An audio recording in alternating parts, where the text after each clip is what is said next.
فبأي آلاء ربكما تكذبان. انسان کا غصہ اس کو برباد کر دیتا ہے. انسان غصے میں نیگیٹو الفاظ یوز کرتا ہے، غلط بات بتاتا ہے، اور اس کے جو اعمال ہوتے ہیں غصے میں اس کے اعمال برباد ہو جاتے ہیں. اس کے غصے میں اس کے جو ریاکشنز ہوتے ہیں وہ بھی اس کو برباد کر دیتے ہیں. تو یہ جو غصہ ہے، anger, it is one of the key reasons for the destruction of a human being. ایسا نہیں کہ کسی کو غصہ نہیں آتا، بے شک ہر انسان کو غصہ آتا ہے، لیکن اس غصے کو آپ کیسے مینیج کرتے ہیں یہ بہت ضروری ہے.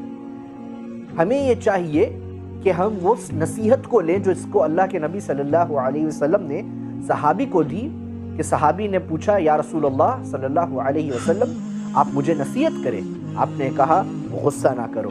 آپ نے کہا پھر کیا؟ اور کچھ نصیحت کریں. آپ نے کہا غصہ نہ کرو. آپ نے کہا پھر کیا؟ اور کیا نصیحت دیں گے آپ؟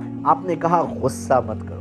یعنی 3 وقت اللہ کے نبی صلی اللہ علیہ وسلم نے بار بار اس صحابی کو نصیحت کی، غصہ مت کرو، غصہ مت کرو، غصہ مت کرو.